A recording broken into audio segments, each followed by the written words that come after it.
దేవునికి వందనాలు, స్తోత్రం కలిగిన గాక. కూడి వచ్చిన సంఘ బిడ్డలు, సానియా సంఘ కాపాలి తన కుటుంబం, అలాగా వికలాంగులు వచ్చిన ప్రభా పాస్టర్ గారు ఇద్దరు, రాయగడిని వచ్చిన దేవుని బిడ్డలు, ఊర్లో నా పెద్దలు చిన్నలు, దూర ప్రాంతం నుండి దేవుని వాక్యం ఆలరించిన అందరికీ యేసు ప్రభు పేరిట వందనాలు. అందరిని దేవుడు దీవించగా. 2 వారాలు మనము క్లాస్ ఇక్కడ నడిపించలేదు, ఎందుకనగా మీ సంఘ కాపానికి బాగులేదు కనుక మనము 2 వారాలు ప్రార్థన ఇక్కడ పెట్టించలేదు. ఇప్పుడు కూడా పాస్టర్ గారు సరైన బలం లేనట్టుగా కూర్చున్నారు. మీరందరూ కూడా ప్రార్థన చేయండి. దేవునికి స్తోత్రం. సంపూర్ణ విడుదల, స్వస్థత కలగడానికి దేవుడి సన్నిధిలో దేవదాసుని తన కుటుంబం వరకు ప్రార్థన చేయండి. స్తోత్రం. మత్తయి సువార్త నుండి 1వ అధ్యాయం నుండి మనం నేర్చుకున్నారు. మీరు మనమందరూ విషయము బాగా నేర్చుకున్నారు. అక్కడ నేను చెప్పినది ఏమనకంటే, ఇక్కడ ఈ మత్తయి సువార్త 1వ అధ్యాయము 1 నుండి 17 వరకు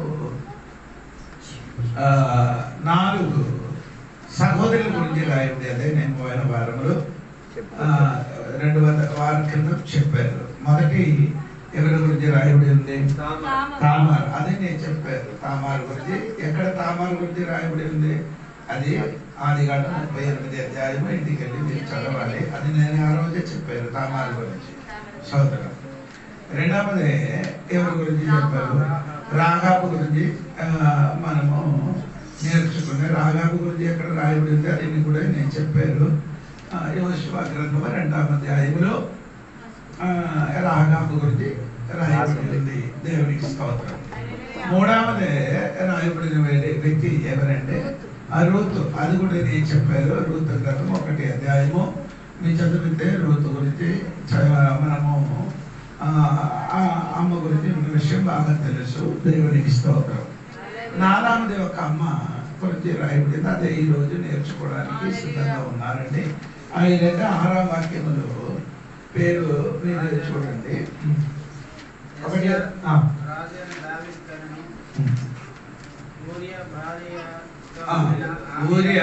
భార్య అంటే ఊరియా భార్య పేరు అక్కడ ఏం చేయలేదు, రాయబడలేదు. ఎవరి పేరు రాయబడింది?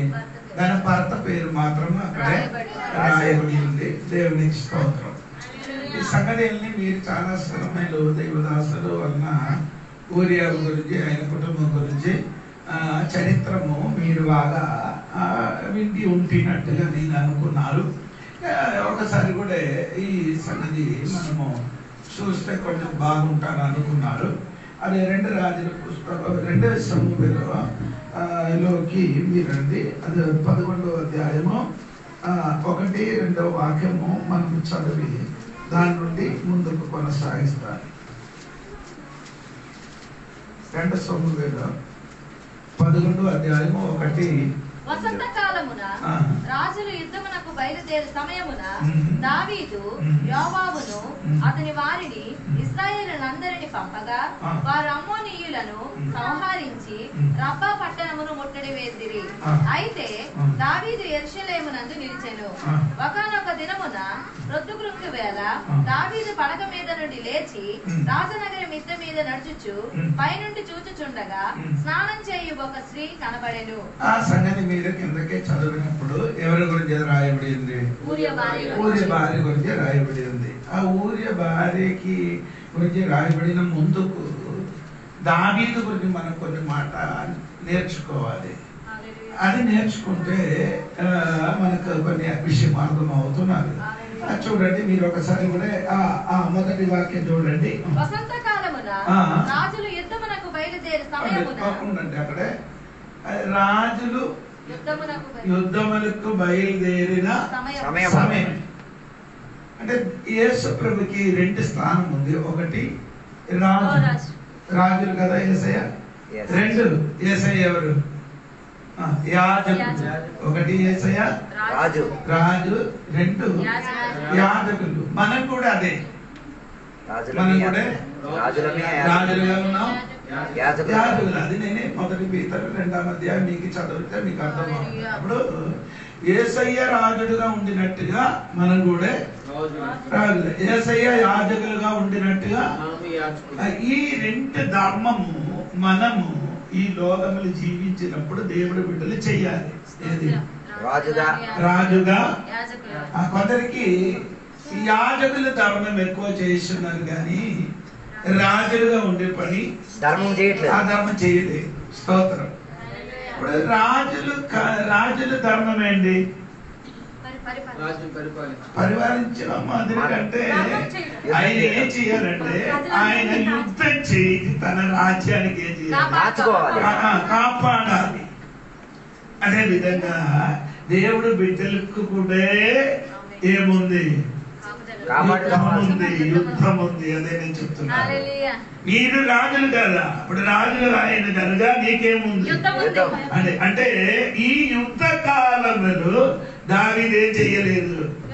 యుద్ధం చెయ్యడానికి బయలుదేరలేదు. స్తోత్రం. అంటే నీకు నేను ఏముంది? యుద్ధం ఉంది. యోబు గ్రంథం 7వ అధ్యాయము 1వ వచనం చదివినప్పుడు యోబు చెప్పిన మాట, నరుల కాలంలో భూమి మీద అంటే నరుడు నీకు ఏముందండి తల్లి? యుద్ధ కాలం కాదా అని వాక్యం చెప్పబోతున్నారు. ఆయన అర్థము నీకు నాకు ఏముంది? యుద్ధం ఉంది. యేసయ్యకి యుద్ధం ఉండినట్టుగా యేసయ్య పిల్లలకు కూడా ఏముందండి? యుద్ధం చేయాలి. దేవునికి స్తోత్రం కలిగినగా. ఈ రాత్రి నీ సైలెంట్ గా ఉండకుండా నీ జీవితము ముందుకు కొనసాగించడానికి నీకు ఎదురుగా వచ్చిన శక్తితో నేను ఏం చేయాలి? యుద్ధం చేసి దావీదు చేసినట్టుగా చెయ్యొద్దండి. దావీదు ఏంటి? దావీదు చేశారు ఆ యుద్ధం చేయడం సమయంలో ఆయన చేస్తున్నారు. దేవునికి స్తోత్రం. కొందరు కూడా ఇప్పుడు కూడా మనకు యుద్ధ కాలం ఇది. మనం ఏం చేయాలి? యుద్ధం చేయాలి. ఎవరితో యుద్ధం చేయాలి? సాతానుతో. మనం అనుకున్నారు విశ్వాసితో ఏం చేయాలి? యుద్ధం చేసుకోవాలని అనగా కాదండి. విశ్వాసితో ఏం చేయకూడదు.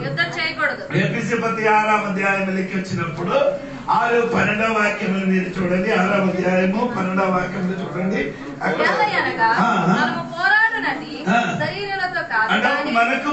మనకు యుద్ధం ఉన్న ఎవరితోని? శరీరంతో. అంటే రక్త సంబంధములు ఆయన వాడు తోడుగా కాదు కానీ ప్రధానులతో అధికారులతో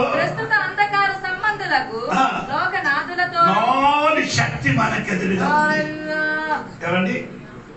ఎన్ని శక్తి ఉంది? 4 శక్తి మనకు ఎదురుగా ఉన్నాం. ఆ శక్తితో మనం ఏం చేయాలి? పోరాడాలి. దేవునికి స్తోత్రం. చాలా మంది విశ్వాసి ఏం చేస్తున్నారు? పోరాటం చేసినది అందగారి శక్తితోని కాదు. ఎవరితోని? కుటుంబంతో, విశ్వాసంతో, పాత్రతో. మనం అనుకున్నారు మనమే వారికి శత్రుగా ఉండినట్టుగా అనుకొని మనుషులతోని, సంఘ బిడ్డలతోని, సంఘ కాపారితోని చేస్తున్నారు. నేను నిజం చెప్తున్నాను కదా. మీరిద్దరు విశ్వాసం కూర్చున్నప్పుడు ఏం మాట్లాడుతున్నారు? దేవుడు అక్కడ సీసీ కెమెరా పెట్టలేదు, అందుకని మీరందరూ మీ మాట్లాడినది ఆదివారం చర్చ అయిన తర్వాత మీటికి వెళ్ళి ఇద్దరు విశ్వాసం కలిసి ఏం మాట్లాడుతున్నారు? ఏం మాట్లాడుతున్నారు? ఈరోజు సూపర్ వాక్యం అయ్యారు, మంచి వాక్యం అయ్యారు, నన్ను ఏం చేశారు, ఆ వాక్యం నన్ను తాకారు, నా జీవితం కొంచెం అది చెప్పరు. 5 నెలలుగా చెప్పొచ్చా? వాక్యం అలా చెప్పొచ్చా? నా మీద చెప్పాలా? నా మీద చెప్పాలా? ఇది మంచి పద్ధతియా? లేదా సంఘం లేదా? హలో, అందరు ఉన్నారు కదా? ఇది కాదండి. మనకి యుద్ధం మనుషులతోనే కాదు.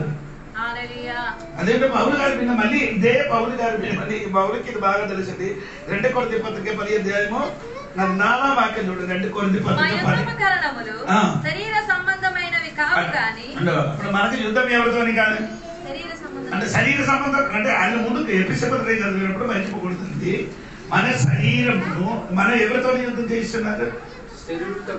శరీరంతో కాదు, అంటే మనుషులతో కాదు, ఆ మనుషులతో కాదు యుద్ధం చేయదు. ఇది కొరింథీ పత్రికలో వచ్చినప్పుడు మీరు వినండి. మా యుద్ధోపకరణములు శరీర సంబంధమైనవి అప్పుడు శరీరంతో యుద్ధం చేయలేదు, శరీర సంబంధమైనది కాదు. యుద్ధోపకరణం ఏది?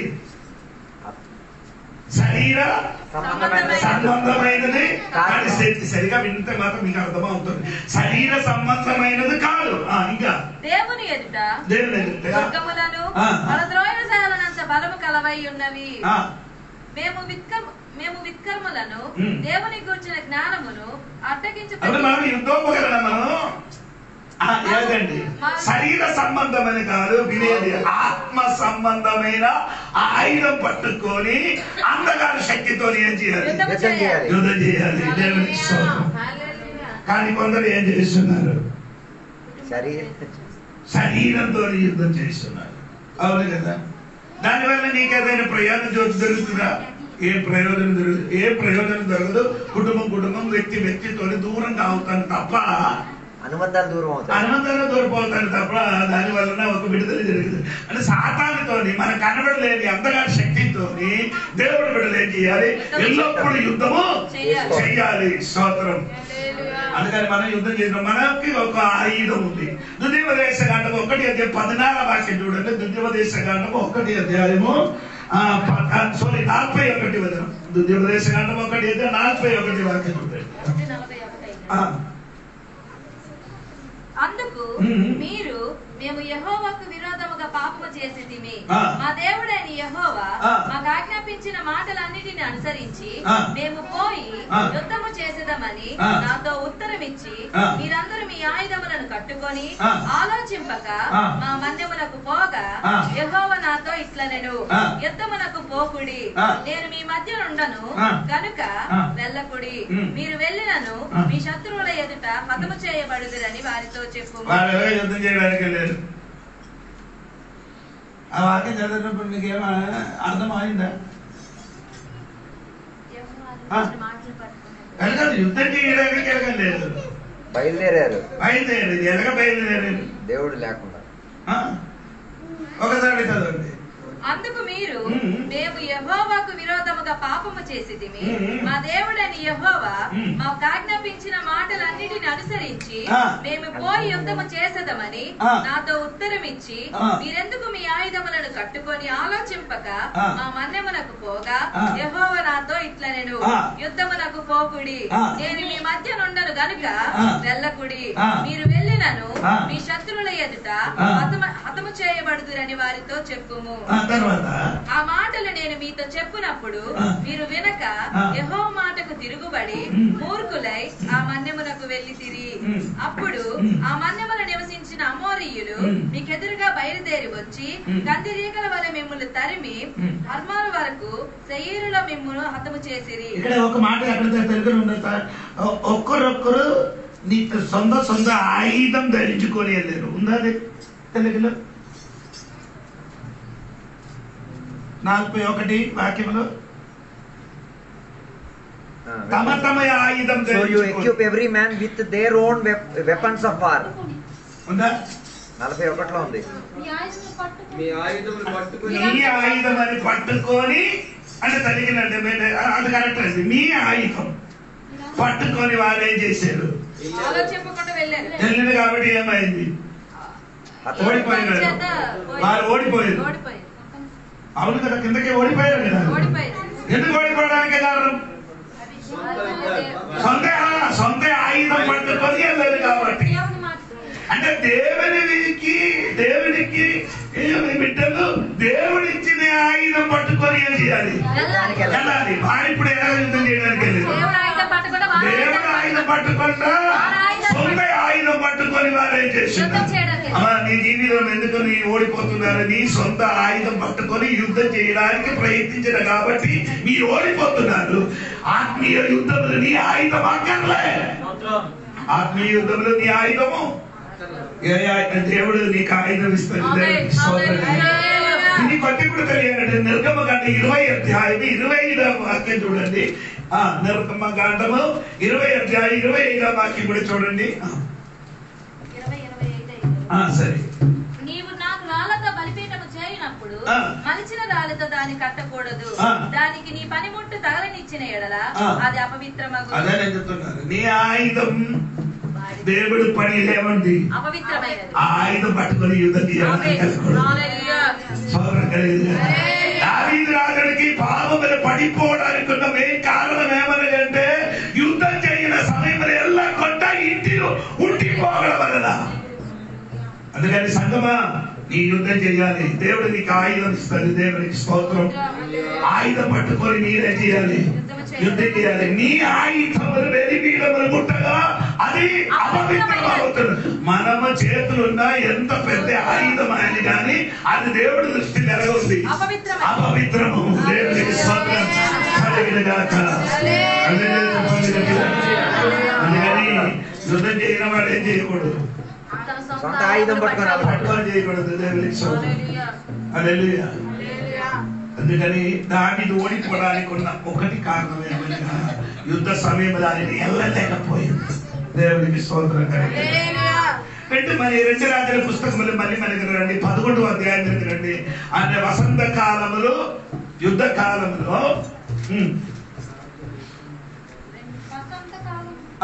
చదవండి. నడిచోమలండి 11వ అధ్యాయం 1. రాజులు యుద్ధమునకు బయలుదేరే సమయమున దావీదు యోవాబును అతని వారిని ఇశ్రాయేలులందరినీ పంపగా వారు అమ్మోనీయులను సంహరించి రబ్బ పట్టణం ముట్టడి చేసి. ఒకటి వాక్యం చూద్దాం. వసంత కాలమున రాజుల యుద్ధమునకు బయలుదేరి సమయమున దావీదు యోవాబును అతని వారిని ఇశ్రాయేలులందరినీ పంపగా వారు అమ్మోనీయులను సంహరించి రబ్బా పట్టణమును ముట్టడి వేసిరి. అయితే దావీదు యెరూషలేమునందు నిలిచెను. అది ఏదైనా తప్పుందా?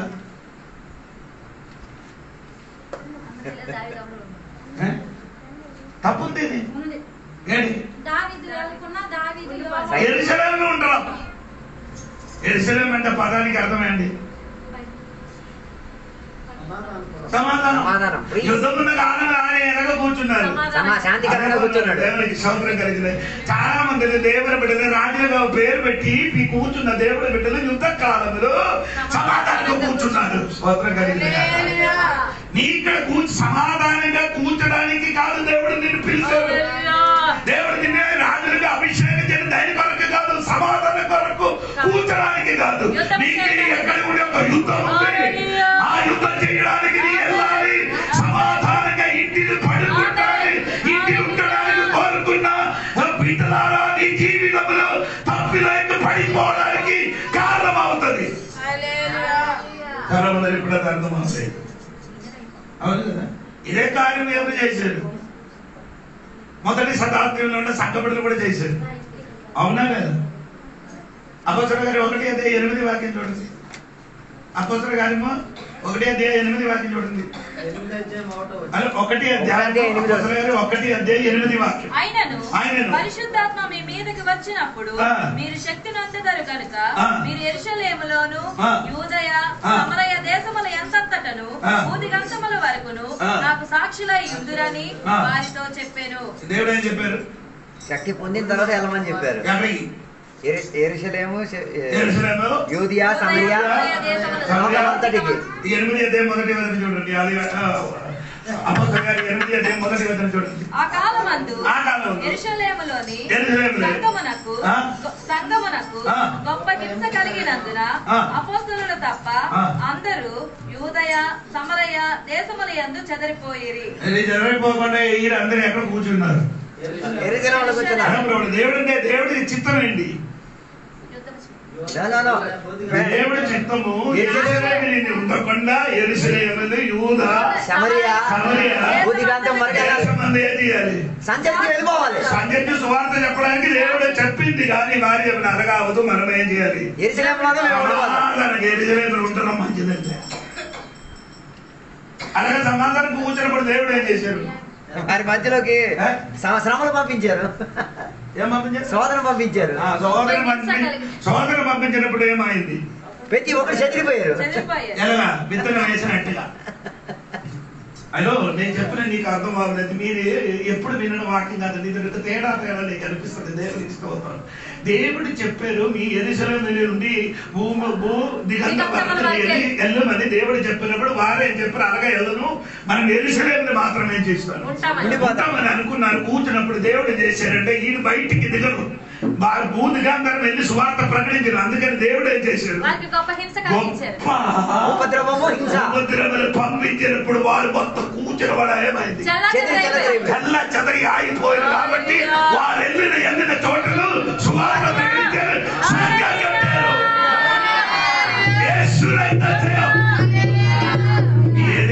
కూర్చోడానికి దీనికి అవకాశం కాదు. ఇది యుద్ధ కాలం, సమాధానంగా కూర్చోడానికి కాదు. నీ యెరూషలేము నుండి ఎక్కడికి వెళ్ళాలి?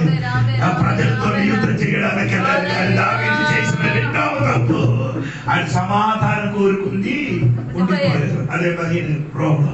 దేవునికి స్తోత్రం. మూడవది ఆయన కలిగిన ప్రాబ్లం ఏమండి? మీరు అదే పుస్తకములకి రండి. 2 రాజుల పుస్తకాలు, సమూయేలు పుస్తకము 11వ అధ్యాయములకి రండి. స్తోత్రము 11వ అధ్యాయము 2 వాక్యములకి ఎందుకు సమాధానంగా కూర్చున్నప్పుడు ఏమవుతుంది? లేదు, ఆ వాక్యం కదండి. చూడండి 2వ వాక్యం. అదే చెప్తున్నారంట. ఈ సమాధానం కూర్చున్నప్పుడు ఒక్కనే ఒక దినం వస్తుంది. ఏది? పడిపోవడానికి.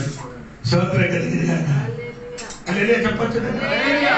ఒక దినం వచ్చింది పడిపోవడానికి. ఇదేం ఒక దినం వచ్చింది. ఏం చేశారు ఆయన? ఒక్కొక్క దినం వచ్చినప్పుడు ఏం చేశారమ్మా? ఒకానొక దినము ప్రొద్దుగుంగు వేళ దావీదు పడక మీద నుండి లేచి రాజనగరి మిద్దె మీద నడుచుచు పైనుండి అదే తప్పు. ఒక్కొక్క దినం వచ్చినప్పుడు ఆయన ఏం చేయలేదు? చెప్పండి. ఆయన ఎక్కడి నుంచి లేచారు? పడకన చోట నుంచి ఏం చేశారు? లేచాడు. అదే తప్పు. ఇక్కడ పడుకున్న టైంలో నీ ఏం చేయాలి? పడుకోవాలి. పడుకోకుండా లేచిన కాబట్టి ఇది పాపములు పడుకోవాలి. పడుకుంటే పడితే ఏదో పాపములు పడిపోవురు. సోదరుని నియమములు. ఇప్పుడు సోదరుని పడిపోవడానికి కారణం ఏంటి? ఈ సమయములు నీ పడుకోలేదు. సమయములకి వినియోగపరచలేదు కాబట్టి నీయేమండి? పాపములు పడిపోయారు. దేవునికి స్తోత్రం కలిగింది. అన్నింటికి ఏముంది? సమయం ఉంది. పడుకోడానికి ఒక సమయం ఉంది, లెగడానికి ఒక సమయం. దావీదుకి ఏ టైం లేదు. పడుకోడానికి ఉన్న సమయం ఏం చేస్తుంది? లేచి నడవడం. పడుకున్న టైంలో నీ పడుకున్నా బాబు. ఆ టైంలో నీ ఏం చేయకూడదు? లేవకూడదు. పడుకున్నా దేవునికి ఈయన పడుకున్న టైంలో ఏం చేశారు? లేచి ఎక్కడికి వెళ్ళారు? అంటే ఎక్కడ పడుకున్నారో ఆయన పైన ఆ మేడ మీదకి వెళ్ళి నడిచేది. నడవడం తప్పు కదా. నడిచినది. పడుకోవడం తప్పుడు. పడుకున్నప్పుడు పడుకోలేదు. లేచి నడివినప్పుడు ఒక అమ్మాయి ఏం చేస్తున్నారు? స్నానం. ఇప్పుడు ఇదే తప్పండి. దేవుడికి స్తోత్రం కలిగింది. సంఘ బిడ్డలాగా నేను చెప్పిన మాట ఏమంటే అన్నిటికీ ఏముంది? సమయం ఉంది. దేవుడికి స్తోత్రం కలిగింది. అన్నిటికీ ఒక క్రమం ఉంది. ఆ క్రమం పోతే ఏమవుతుంది? నీ జీవితం పడుతుంది. పడగడానికి లేకడానికి ఒక టైం ఉంది. ఆ టైం నేను లేకలేదా అనుకో, అది ప్రాబ్లం అవుతుంది. సాలోమోను గారు చెప్పిన ప్రసంగి పుస్తకం 3వ అధ్యాయం అన్నిటికీ ఏముంది? సమయం ఉంది. ఎన్నిటికీ? పడగడానికి తగ్గండి, లేకడానికి తగ్గండి, ఏడడానికి కాదము, కట్టడానికి పడద వేయడానికి కాదము, విత్తనం వేయడానికి, కోయడానికి అన్నిటికీ ఏముందండి? సమయం ఉంది. కానీ దేవుడు బిడ్డలకి సమయం ఇప్పుడు కూడా తెలియదు. దేవుడికి స్తోత్రం. దావీదు రాజుడు ఏం చేశారు? పాపములు పడిపోవడానికి ఉన్న కారణం ఎవరంటే దేవుడికి స్తోత్రం. అది లేచి 4 కారణాలు. దాన్ని బట్టి ఈయన అది చూసి వినప్పుడు ఒక అమ్మ అక్కడ ఏం చేస్తున్నారు? స్నానం. అది ఎవరి భార్య? అది ఊరియా భార్య. స్తోత్రం. ఊరియా భార్య అడిగి తీసుకొని వచ్చి ఏం చేశారు? అక్రమ సంబంధం చేసి తర్వాత ఆ సమయంలో ఎవరు వచ్చారు? ఊరి వచ్చారు. ఊరి వచ్చి అది ఏం చేయలేదు, రాజుగా నేను ఇంటికి వెళ్ళకూడదు అని చెప్పారు. నేనేం చేయను, నేను నీ దగ్గర ఉంటాను, నేనేం చేయను, ఇంటికి వెళ్ళనని చెప్పినప్పుడు ఈయన ఏం చేశారు? అలాగా అవదండి, ఈయనకి ఫుల్గా ఏం చేశారు? మందు పెట్టి తాగడానికి పంపించినప్పుడు కూడా ఆయన ఏం చేయలేదు, వెళ్ళలేనే. కాబట్టి ఈయన ఏం చేశారంటే, సరే ఈయన వెళ్ళలేదు కానీ ఈయన చేతులు ఇద్దరికి చంపడానికి ఉన్న ఉత్తర పత్రిక ఇచ్చి పంపించారు. బైబిల్ కొన్ని ఉత్తర పత్రిక బైబిల్ ఉంది, అదొక విషయం, సబ్జెక్ట్ అండి. ఎంత నమ్మకం చెందిన నమ్మకస్తుడిని, ఆ నమ్మకస్తుడు మీరు చూడండి, ఆ ఉత్తరము ఆయనని చంపుకోవాలి, చంపుకోవడం కానీ ఆయన ఏం చేయలేదు, ఆయనకి తెలియదు. ఒకసారి విప్పి చూసిన అనుకో ఆయన చావదు, జాగ్రత్త పడతారు. అవును, కానీ అంత మాత్రం ఆయన యజమానుడికి ఏం చేస్తున్నారు? నమ్ముకునేవాడు. నమ్ముకున్న కాబట్టి అతన్ని తీసుకొని వెళ్ళి యోబాబు చేతికి ఏం చేశారు? ఆ పత్రికని ఇచ్చాడు. యోబాబు చదివించిన తర్వాత యోబాబు ఏం చేశారంటే, ఇతనికి యుద్ధం చేసినప్పుడు ఇతనికి ముందున్న పంక్తిలో నిలబెట్టి ఇతనికి ఏం చేశారు? ఆ శత్రువులు వీళ్ళని ఆక్రమించారు. దేవునికి స్తోత్రం. తర్వాత దావీదు ఏం చేశాడు? ఆయన భార్యకి తీసుకొని వచ్చాడు. స్తోత్రం. వచ్చిన తర్వాత దేవునికి స్తోత్రం కలిగింది కాక. ఇంత ఘోరం చెందిన దావీదు గురించి దేవుడు చెప్పిన మాట మీకు తెలుసా? నా దావీదే అదేంటి అలాగే చెప్పడానికి కారణం ఏంటి?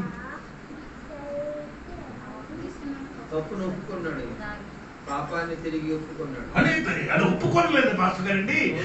ప్రవక్త వచ్చి చెప్పాడు, వచ్చి చెప్పినప్పుడు కూడా ఆయన ఒక కథ చెప్పాడు. ఒక కథ చెప్పినప్పుడు తనగా చెప్తే తలకాయ పోతుంది. అందుకని ఒక కథ చెప్పి ఏం చేశారంటే, అప్పుడు చెప్పి ఆ మనుషుడు ఎవడు? నువ్వే అంట. బెటర్ చెప్పడు, అది నువ్వు అంట. అప్పుడు నోరు తెరవాలే. అప్పుడు ఆయనకి చేసిన తప్పితం గురించి పశ్చాత్తాపం వచ్చింది. అంతవరకు ఏం రాలేదు, పశ్చాత్తాపం రాలేదు. ఆయనకి రావాలంటే పశ్చాత్తాపం రావాలంటే ఎవరు రావాలి? నా ప్రవక్త లేదా? మనకు పశ్చాత్తాపం రావాలంటే ప్రవక్త అవసరం లేదు. పరిశుద్ధాత్మ మనలో ఉన్న కాబట్టి పరిశుద్ధాత్మ దేవుడు వచ్చినప్పుడు యోహాను సువార్త 16వ అధ్యాయంలో పరిశుద్ధాత్మ దేవుడు నీలోనికి వచ్చినప్పుడు నీతిని గురించి, తీర్పుని గురించి, పాపం గురించి నిన్ను ఏం చేస్తున్నాడు? హలో, ఆనాడు ప్రవక్త రావాలి, ఈనాడు ప్రవక్త అక్కర్లే. నీ చేసిన పాపానికి నిన్ను ఒప్పుకోవడానికి వేరే ఎవరు లేదు. నీలో ఒక వ్యక్తి ఉంది, అది పరిశుద్ధాత్మ దేవుడే. అర్థం తెలిసిన వాడు అంతంగా కూర్చోబెట్టే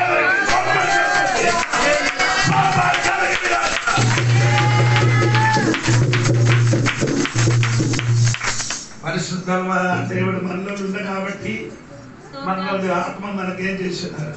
పాపం వెంటనే ఒప్పించినారు. హల్లెలూయా, దేవునికి స్తోత్రం. అంటే నేను చెప్పిన మాట మర్చిపోకూడదండి. ఈ దావీదు ఇంత ఘోరమైన పాపం అన్ని చేశారు కానీ ఆయనలో ఒక విషయం 32వ కీర్తన మొదటి వదిలి చూడండి. 32వ కీర్తన మొదటి వదిలి చూడండి. తన అతిక్రమములను పరిహారము నొందినవాడు, తన పాపమునకు ప్రాయశ్చిత్తము నొందినవాడు ధన్యుడు. యెహోవా చేత నిర్దోషి అని ఎంచబడినవాడు, ఆత్మతో కపటము లేనివాడు ధన్యుడు. అది ఇది దావీదు జీవితంలో వచ్చింది. పశ్చాత్తాపం వచ్చినప్పుడు 51 కీర్తన చదవడానికి రాయడానికి కారణమైంది. దేవునికి స్తోత్రం. ఆయన ఏడ్చి 51 కీర్తనలు రాసి దేవుడి సన్నిధిలో కన్నీరు కాచి ప్రార్థన చేశాడు. దేవునికి స్తోత్రం కలిగింది.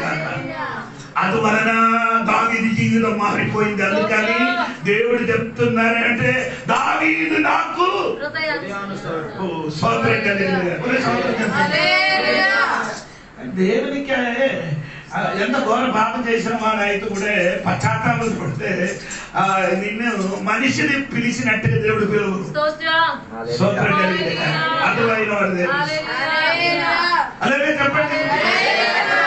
మోసే ఏం చేశారంటే ప్రార్థన చేయడానికి ఎక్కడికి వెళ్ళారు? కొండపై. ఎందుకు వెళ్ళారు? పలకలు తీసుకొని రావాలి. ఇశ్రాయేలు వాళ్ళకి 2 పలకలు తీసుకోవడానికి కొండ తీసుకోవడం మీదకి వెళ్ళారు. దేవుడికి స్తోత్రం. లేదే చెప్పండి. ఒక పలకలు రాయవచ్చు కదా. ఒక పలకలో రాసేస్తే అయిపోయింది కదా. 2 పలకలు దేనికి? 2 పలకలు అదే మీరెప్పుడు అడగ 2 పలకలు రాదు అడగ నేను అడగగలదు. అది ఈ చదివినప్పుడు దేవుడికి ప్రశ్న అడుగుతున్నాను. ఎందుకు ప్రభు 2 రాశారు? ఒక పలకలు దేవుడి విషయం గురించి మాత్రం రాశారు. హలో, ఒక పలకలు దేవుని విషయం, ఇంకా ఒక పలకలు మనుషులు చేయవలసిన విషయం మాత్రం రాశారు. ఓ సోపరం చెప్పండి. 2 పలకలు రాశారు. సోపరం చెప్పండి. ఎన్ని ఆజ్ఞ ఇచ్చారు? 10 ఆజ్ఞలు. ఈ 10 ఆజ్ఞ ఇచ్చారు కదా. ఎవరు కనబడలేని ఒక పాపం ఉంది. 10 ఆజ్ఞలు చెప్పొచ్చా? ఈ 10 ఆజ్ఞల్లో ఒకటి ఆ పాపం చేస్తే కనబడదు. బాగా ఎన్ని చేస్తే కనబడుతుంది? ఏది? దొంగతనం చేస్తే కనబడుతుంది కదా. హత్య చేస్తే కనబడుతుంది కదా. అమ్మ నాన్నకి అది కూడా కనబడుతుంది. ఏ పాపం చేసిన ఏ ఆజ్ఞ కనబడకుండా పోయేది? కనబడకుండా చేసే పాపం 10 ఆజ్ఞల్లో చూడండి మీరు ఒకసారి 20 అధ్యాయం నిర్గమకాండం.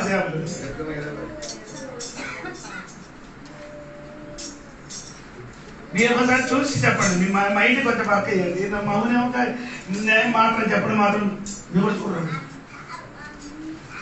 నేను మాత్రం చెప్పడం ఎందుకు కూడా కూర్చుంటే ఆలోచనలు మీరు కూడా చూడండి. ఏదైనా ఉందా? మనలో 1 నుండి కిందకి చూడండి. మెల్లగా చూడండి. 9, 10 ఏదని చూడండి. అదేండి అమ్మా చదవండి. 6 దినములు నీవు కష్టపడి నీ పని అంతా చేయి. అలా 9, 10 ఆజ్ఞ.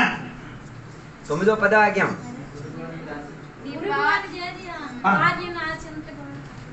ఇంకా సరిగా చదవండి. మీరు చదవ కరెక్ట్ చదవలేదు. పొరుగు వాళ్ళని తర్వాత అదే తప్పుడు. ఎవరికి కనబడదు కదా. వేరే వాడు ఆశించేది మనకు కనబడుతుందా? సాక్ష్యం చెప్తే తెలుసు కదా. అబద్ధ సాక్ష్యం చెప్తే తెలిసిపోద్ది కదా. శరీరాన్ని బాగేయాలి. ఆశించడం అదే దేవునికి బాగా అని ఏం చేస్తుంది? అందరికి కనబడతాయి. బొమ్మాయికి ఉంచుతా తెలుస్తుంది. విగ్రహారాధన ఎలా లేకపోతే తెలిసిపోతుంది. కానీ ఏం చేసిన ఏ భార్యకి ఎవరిలో మనకి ఆశిస్తే ఏమవుతుంది? ఎవరికి కనబడదు. బాబు ఎవరికి కనిపించదు. దేవునికి స్తోత్రం కలిగింది.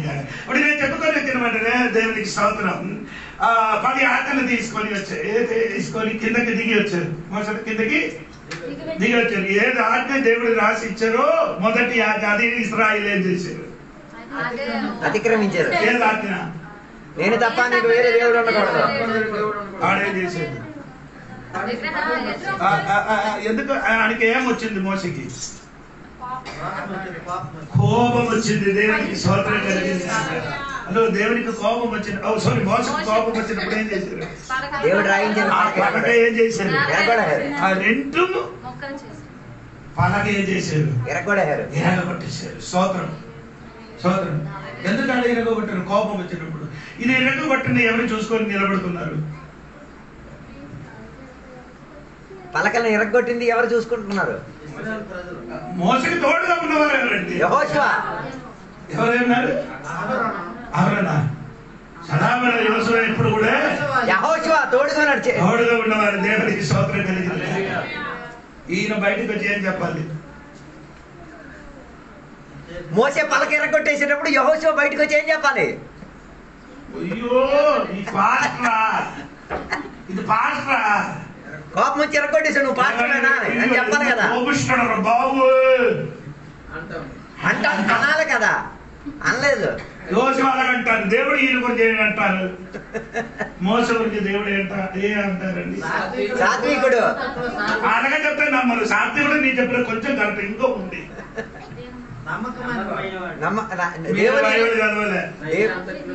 సంఖ్యాకాండం 12వ దేవుడు ఉంది ఆయన గురించి. భూలోకం అంతా అది ఎబ్రీ పత్రిక 11వ అధ్యాయం 25, 26 వాక్యం ఇప్పుడు చెప్తున్నారు. నేను ఇప్పుడు చెప్పినది సంఖ్యాకాండము 12వ అధ్యాయం చూడండి. దేవునితో ముఖాముఖి మాట్లాడేవాడు. అది కాదండి ఇంకా మాస్టర్ గారు మోస గురించి చెప్పిన ఒక మాట ఎక్కడ Now the Moses was humble. ఎక్కడ ఒకసారి చెప్పండి మాస్టర్ గారు. భూమిలో ఉన్నవారి బైబిల్ చదవడం అదే అలాగే చదివి విడిచిపట్టడం. నేను అలాగే కాదండి. ఆయన దేవుడు చెప్తున్నారు భూమి అంతటలో భూమి మీద ఉండినట్లన్నిటిలో కంటే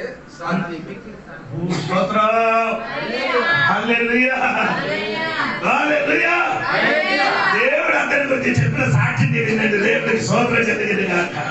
ఇప్పుడు మనం ఒక మనిషిని గురించి ఇలాగా తలుచుకున్నట్టుగా కాదు. దేవుడు ఒక మనిషి గురించి ఒక మనిషిని గురించి తలుచుకున్నారు. దేవుడికి అది చెప్పడానికి నేను ఇంత వచ్చాను. దేవుడికి స్తోత్రం. అప్పుడు దావీదు గురించి మనం అందరూ తలుచుకుని ఏంటండి? హత్య చేసిన వాడు, వేరొకరు భార్య తీసుకొని వచ్చిన వాడు, ఏం చేశాడు? 4 విధములు ఉన్న పాపం చేసిన వాళ్ళని మనం చెప్తున్నారు. కానీ దేవుడు దృష్టిలో ఆయన ఎలాగున్నారండి? ఒప్పుకున్న కాబట్టి నా హృదయానుసారంగా ఉన్నవాడని స్తోత్రం చెప్పాలి. హల్లెలూయా. అట్ట పాపం చేసిన అమ్మ పేరు ఎక్కడ వచ్చింది? వంశావళి పట్టిక వంశావళి క్రమావళిలో వచ్చింది. ఈ అమ్మ కంటే సూపర్ వేరే అమ్మ లేదా? సారా సూపర్ లేదండి. సారా కంటే అందం కలిగిన వారు ఎవరైనా ఉందా భూమిలో? 99 వయసు ఉన్నప్పుడు రాజుడు కూడా ఆడ అందం చూసి తీసుకొని వెళ్ళిపోయింటే ఈ అమ్మకి అందం ఎంత ఉందండి?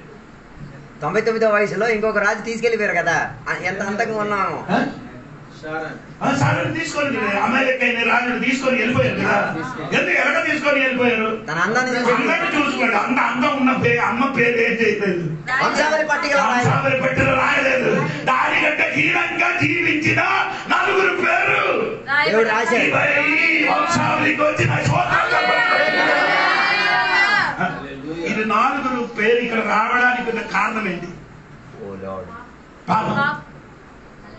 వారిని చేసిన ఘోరమైన పాపమే వారు ఎక్కడ వచ్చారు?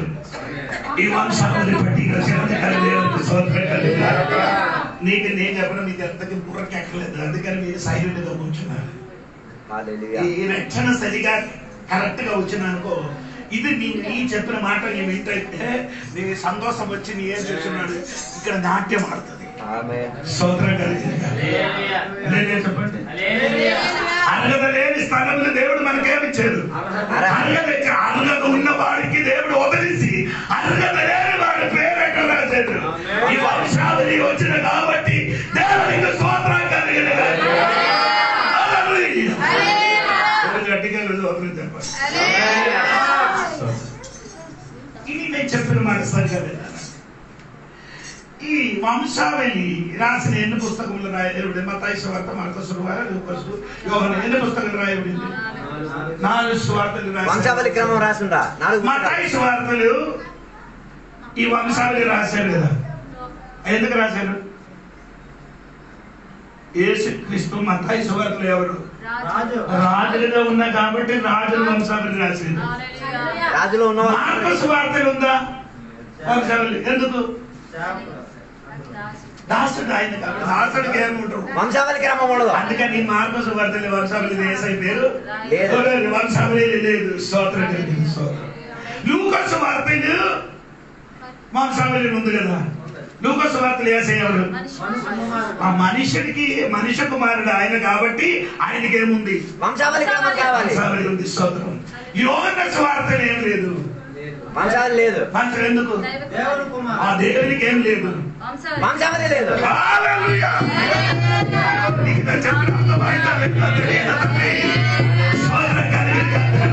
అందుకని ఎప్పుడు పౌరు గారు చెప్పిన మాట ఏమనగండి? దేవునికి ఏం లేదు. తల్లి లేదు, తండ్రి లేదు, ఆయనకి వంశావళి లేదు.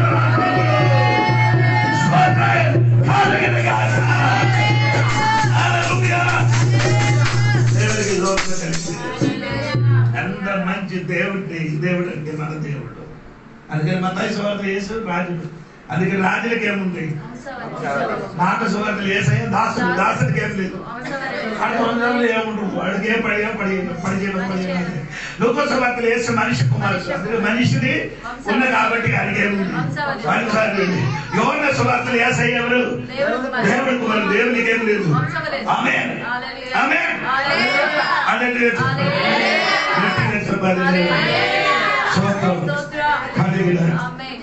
ఎందుకు 4 సువార్తలు రాయడం? ఒక సువార్త చాలు కదా.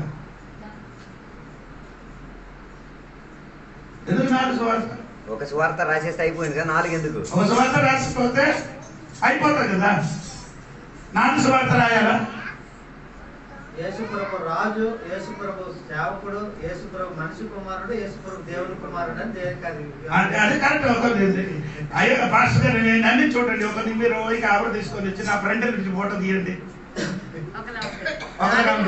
వెనక నుండి ఫోటో తీయండి. అది ఒకరే ఉన్నారు కదా, అవును కదా. పక్క నుండి తీయండి, ఇంకొక పక్కన. అదే అది ఒక మనిషికి 4 విధాలను చూస్తున్నారు. అందుకని ఒక్క సువార్త ఉండదు చాలు. అందుకని 4 సువార్త. నలుగురు పక్క నుంచి చూడగలరు. 4 పక్కన చూసినప్పుడు దేవుడు ఒక్కడిగా కనబడతాడు.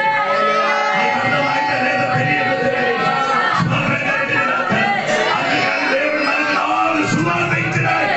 స్వార్థ చెప్పాలి. ఇది ఇంకా మత్తయి సువార్త ఏంటండి? దేవునికి స్తోత్రం కలిగించండి. 8 1 అధ్యాయం 8 వాక్యం చూడండి.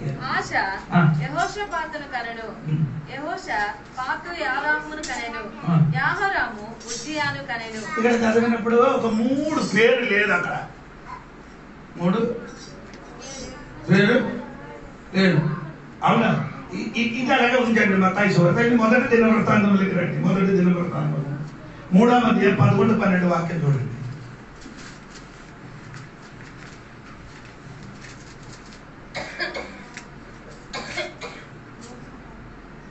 యెహోషాపాతునకు యాహరాము కుమారుడు, యాహరామునకు అహజ్య కుమారుడు, అహజ్యకు యోవాసు కుమారుడు, యోవాసునకు అమాజ్య కుమారుడు. ఈ 3 పేరు అక్కడ లేదు. యెహోషాపాతు తర్వాత ఈ 3 పేరు రావాలి కదా. అహజ్యా, యోవాసు, అమజ్యా. ఈ 3 పేరు ఏం చేయలేదు, ఆడు రాలేదు. దేవుడికి స్తోత్రం. ఎందుకు రాయలేదంటే ఇది ఆహాబు కూతురైన అహిలకి సంబంధించిన పిల్లలు. మొదటి 2 రాజులు దినవృత్తాంత పుస్తకము 11వ అధ్యాయం చూడండి. 2 దినవృత్తాంతం 22:1. 2 దినవృత్తాంత పుస్తకము 22వ అధ్యాయం మొదటి చూడండి. అరవీయులకు కూడా దండు విడిచి చోటు వచ్చినప్పుడు వారు పెద్దవారినందరినీ చంపిరి కనుక యెరూషలేము కాపరస్తులు అతని కడగొట్టి కుమారుడైన అహజ్యాను అతనికి బదులుగా రాజును చేసిరి. ఈ ప్రకారం యూదారాజుగా యెహోరాము కుమారుడైన అహజ్యా రాజ్యము పొందెను. అహజ్యా ఏలన ఆరంభించినప్పుడు 42 ఏళ్ల వాడై యెరూషలేములో 1 సంవత్సరం ఏలెను. అతని తల్లి ఉమ్రీ కుమార్తె, ఆమె పేరు అతల్య. ఈ అతల్య ఎక్కడ నుండి వచ్చిన వాడు? ఆహాబు కుమార్తె. ఆహాబు కుమార్తె అయిన అతల్య పిల్లలండి 3. ఎవరు? అహజ్యా, యోవాషు, అమజ్యా. ఈ అమజ్యా, ఈ 3 పేరు ఎందుకు దేవుడు రాయలేదంటే ఇశ్రాయేలు దేశానికి విగ్రహారాధన తెచ్చి వచ్చిన కుటుంబం ఎవరు? ఆహాబు కుటుంబం. ఆహాబు కుటుంబం ఉన్న వాళ్ళ పిల్లలు. ఈ 3 ఏం చేశారంటే విగ్రహారాధన ఎక్కువ చేసిన వాడండి. స్తోత్రం కలిగినగా.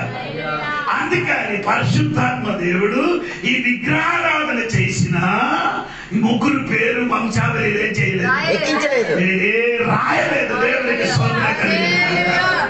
దేవుడికి అసహ్యమైన పాపం ఏమనగా మీకు తెలుసా? విగ్రహారాధన, అన్యారాధన, విగ్రహారాధన. స్తోత్రం కలుగును గాక. విగ్రహములు ఆరాధించినది దేవునికి దృష్టి ఏమండి? భయంకరమైన పాపం. దేవుడికి స్తోత్రం కలిగింది కాక. అందుకు దేవుడు ఏం చేశాడంటే ఈ ముగ్గురు పేరేం చేయలేదు, వంశావళి రాయలేదు. దేవుడికి స్తోత్రం కలిగింది కాక. హల్లెలూయా చెప్పండి. అనగా దేవుడి ముగ్గురు పేరేం చేశారు, తీసివేరు. ఇది ఎజరా పుస్తకములకి రండి, మీరు చూడండి. ఎజరా పుస్తకం 2వ అధ్యాయం 62, 63 వాక్యం చూడండి. మరియు పారసీకుల అధికారి ఊరీమును తుమ్మీమును ధరించుకొని గల ఒక యాజకుడు ఏర్పడే వరకు మీరు ప్రతిష్ఠితమైన వస్తువులను భుజింపకూడదని వారికి ఆజ్ఞాపించిన సమాజం యొక్క లెక్క మొత్తము 42,360 మంది ఆయను. వీరిగాక వీరి దాసురాండ్రను 7,337 మరియు వారిలో గాయకులను గాయకురాండ్రను 200 మంది ఇంద్రి. వీరికి కొందరికి వంశావళి నుండి ఏం చేశారు, తీసివేశారు. ఏం చేశారు? వంశావళిని చూసినప్పుడు వారి పేరు రిజిస్టర్ చేయలేదు, అక్కడ కనబడలే. వారు ఏం చేశారంటే దేవాలయం కట్టడానికి వచ్చింది, గోడ కట్టడానికి వచ్చింది, అన్ని పని చేశారు. కానీ వంశావళి చూసినప్పుడు వారికి పేరు కనబడలేదు.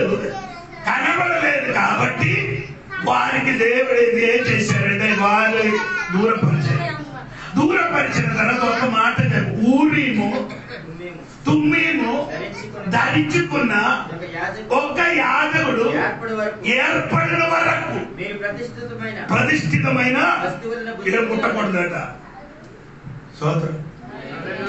స్తోత్రం. అంతవరకు వీరికి వంశావళి లేదు, సంబంధం లేదు. స్తోత్రం. అదేంటి అలాగే చెప్తున్నా? ఊరిమి తుమ్మీము అంటే అదేంటి? అది ఊరిం తుమ్మీం ఆయన అర్థం చెప్పండి. ఊరిమ తుమ్మ అంటే అది ఇలాగే చెప్తే మాకు అర్థం అండి. నిర్గమకాండంలోకి రండి, అప్పుడు మీకు అర్థం అవుతుంది. నేను చెప్పి ఇదండి ఊరిమ తుమ్మ అంటే 28 అదే 30 వాక్యం చూడండి. నిర్గమకాండము 28:30. మరియు నీవు న్యాయ విధాన పథకములో ఊరీము తుమ్మీము అను వాటిని ఉంచవలెను.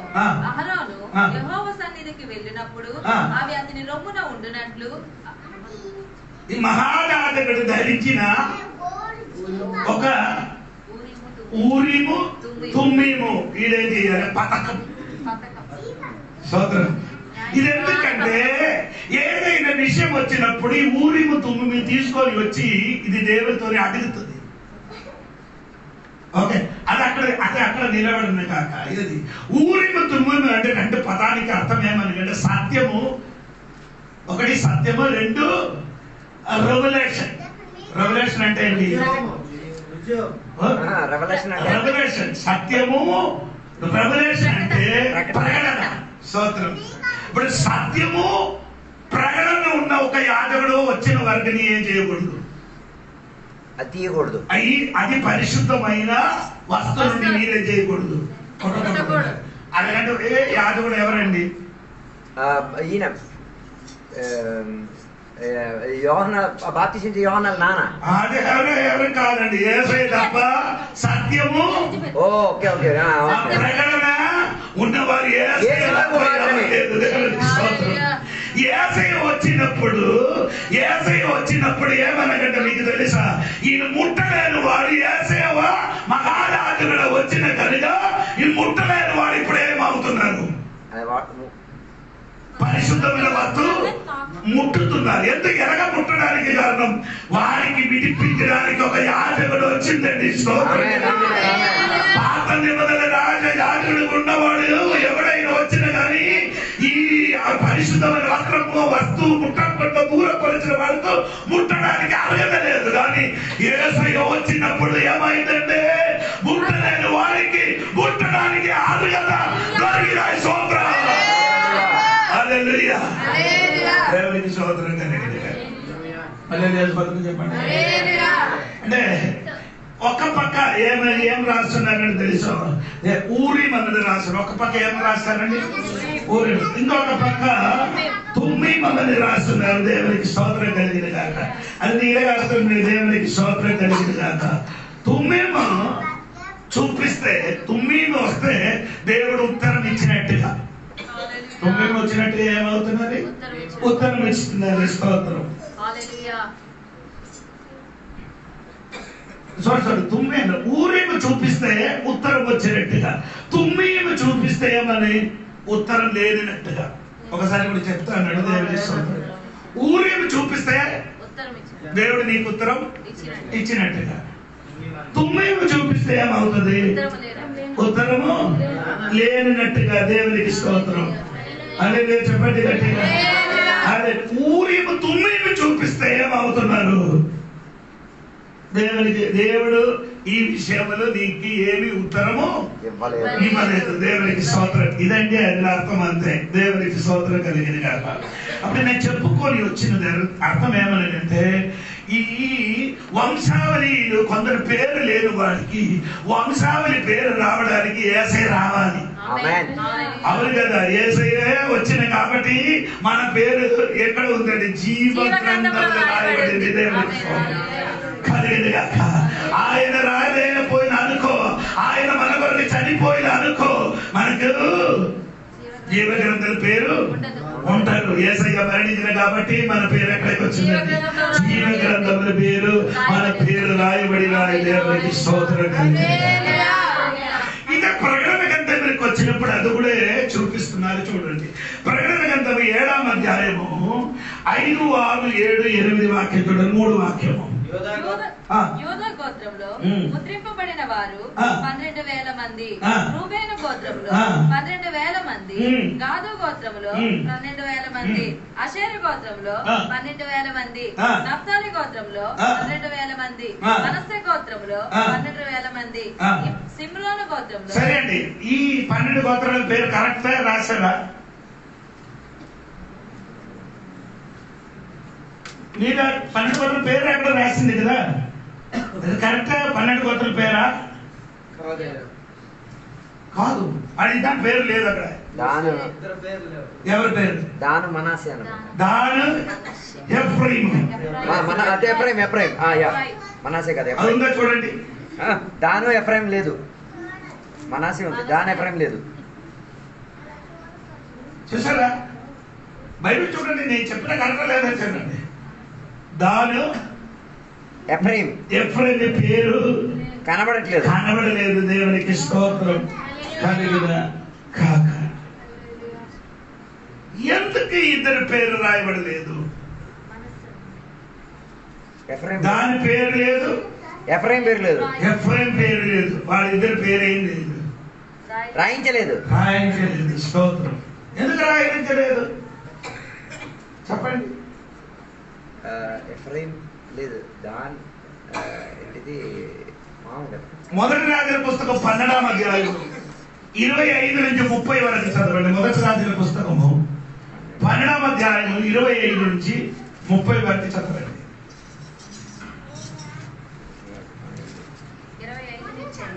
12వ అధ్యాయము 25 నుండి 30 వరకు. తరువాత యారోబాము ఎఫ్రాయిము మన్యమందు షేకెము అను పట్టణము కట్టించి అచ్చట కాపురం ఉండి అచ్చట నుండి బయలుదేరి పెనూయేలును కట్టించెను. ఈ జనులు యెరూషలేమునందున్న యెహోవా మందిరమందు బలులు అర్పించుటకు ఎక్కిపోవచుండిన ఎడల ఈ జనులు హృదయము యూదా రాజైన రెహబాము అను తమ యజమాని తట్టు తిరుగును. అప్పుడు వారు నన్ను చంపి యూదా రాజైన రెహబాము నొద్ద మరలా చేరుదురు. రాజ్యము మరలా దావీదు సంతతి వారి దగ్గరని యారోబాము తన హృదయమందు తలంచి ఆలోచన చేసి 2 బంగారపు దూడలు చేయించి జనులను పిలిచి యెరూషలేమునకు పోవుట మీకు బహు కష్టము. ఇశ్రాయేలు వారలారా, ఐగుప్తు దేశములో నుండి మిమ్మల్ని రప్పించిన మీ దేవుడు ఇవే అని చెప్పి ఒకటి బేతేలు నందును ఒకటి దాను నందును ఉంచెను. దాను వారు ఒకటి బేతేలు, 2 దాను. అక్కడే ఈ 2 స్థలంలో ఏం పెట్టారు? విగ్రహాన్ని పెట్టాడు. 2 విగ్రహములు పెట్టారు. ఒకటి ఎక్కడ పెట్టారు? బేతేలు. ఈ బేతేలు ఎవరికి ఉన్నది? అవకాశం అది ఎఫ్రాయిం గోత్రానికి ఇచ్చినది. దేవుడికి చెప్పండి. యోషువ గ్రంథము 16వ అధ్యాయం ఇంటికి మీరు చదవాలి. 1 నుండి 5 వరకు చదివితే ఈ బేతేలు ఎవరికి ఇచ్చారు? ఎఫ్రాయిం గోత్రానికి ఇచ్చారు. ఎఫ్రాయిం గోత్రానికి. దానంటే మీకు చెప్పడం అక్కర్లేదు, దానంటే మీకు అర్థమవుతున్నారు సోదరు. అవి 2 గోత్రముల మధ్య 2 విగ్రహములు పెట్టి అదే దేవునికి ఆరాధించిన కనుక వారిద్దరు పేరు దేవుడే చేయలేదు, రాయించలేదు. ప్రకటన గ్రంథం ఎప్పుడు? ఆ కాల తరగతిలో వారిద్దరు పేరు దేవుడే చేసిండు, తీసేశారు. దేవునికి ఎందుకు తీసివేశారంటే వారు చేసిన విగ్రహారాధన వలన దేవుడు 2 పేరే చేసిండు, తీసివేశారు. దేవునికి స్తోత్రం. ఈ దాని గురించి బైబిల్ ఒక మాట ఉంది. ఏంటి మాట ఏంటంటే మీరు అది చూడండి. ఆదికాండం 49వ అధ్యాయము 17వ వాక్యములు తన తండ్రి అయిన యాకోబు చనిపోయినప్పుడు మునుబట పిల్లలకి అందరికి పిలిచి ఏం చేశారు? ఆశీర్వదించినప్పుడు దాని గురించి ఏం చెప్పారంటే వినండి. వారి కోపం వ్యాంతమైనది, వారి ఉగ్రతయు కఠినమైనది, అవి శపింపబడును. యాకోబులో వారిని గమనించదును, ఇశ్రాయేలులో వారిని చెదరగొట్టించదును. యోధా, నీ సహోదరులు నిన్ను స్తుతించదురు, నీ చేయి నీ శత్రువుల మెడ మీద ఉండను, నీ తండ్రి కుమారుడు నీ ఎదుట సాగిలిపడుదురు. యోధా పరమసింహము, నా కుమారుడా 17 అందుకే తప్పడు. ఈడు స్వభావం దేవుడు ముందుగా చెప్పారు. ఈడు త్రోవలు ఎలా ఉంది? సర్పముగా ఉన్నాడు. సోదరం కలిగిన కాక ఇంకా అంత్యక్రీస్తు ఈ గోత్రం నుంచి వస్తుంది. ఏది గోత్రం? దాని గోత్రం వస్తున్నారు. ఎందుకంటే ఆ యాకోబు చనిపోవున ముందుకు ఏం చెప్పారు? నా కొడుకు అయిన దాని ఎటువంటి వారు? సర్పం అని చెప్పారు. దేవునికి స్తోత్రం కలిగినగాక. అందుకని నేను ఈ రాత్రి మీకు సంఘ బిడ్డలకి చెప్పడానికి సిద్ధంగా ఉన్న ఒక మాట ఏమనగంటే, ఈ 2 గోత్రాల పేర్లు రాయడానికి కారణం ఏమనగంటే వారు విగ్రహారాధన చెయ్యలే కాబట్టి. స్తోత్రం. దాన్ని బట్టి వారి పేరేంది? రాయబడలేదు.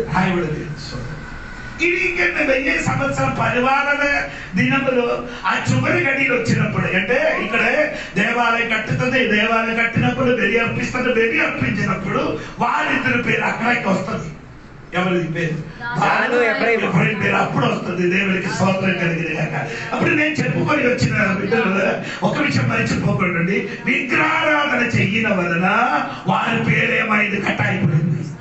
మనకు విగ్రహారాధన ఉందా ఇప్పుడు? మనకు దేవుని బిడ్డలకి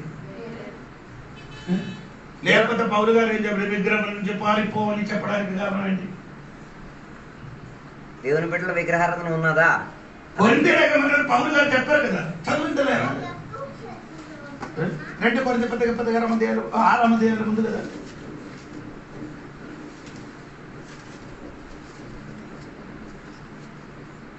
దొరికిన వాడికి చదవండి పెట్టలే.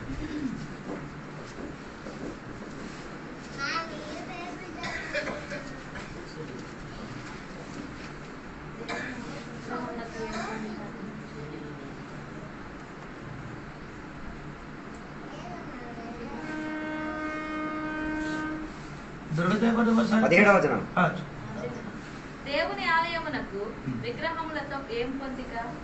జీవముగల దేవుని ఆలయమై ఉన్నాము. అందుకు దేవుడు ఇలాగ సెలవిచ్చుచున్నాడు, నేను వారిలో నివసించి సంచరింతును. అది మాత్రం కాదమ్మా, విగ్రహం నుండి విడిచిపెట్టుకునే ఒక వాక్యం ఉంది.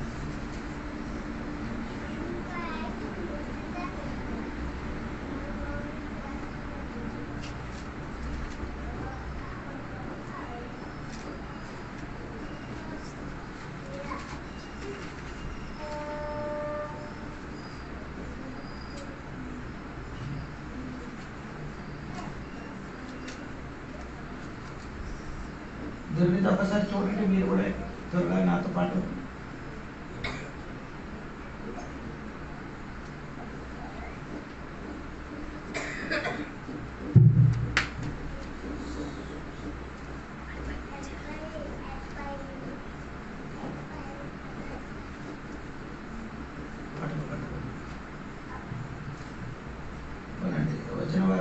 విషయం చెప్తానండి. దేవునికి స్తోత్రం.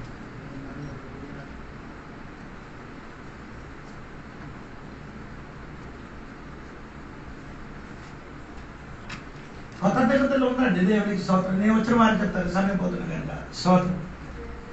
అక్కడ రాయబడిందండి ఏమంటే విగ్రహారాధన నుండి దేవుడు విడుదల చేయాలి, పారిపోమని రాయబడింది. కొరింథీ పత్రికలో ఉంది. దేవునికి స్తోత్రం. 2 వాక్యం ఉంది. దేవునికి స్తోత్రం. దేవుని బిడ్డలకి విగ్రహం ఉందా?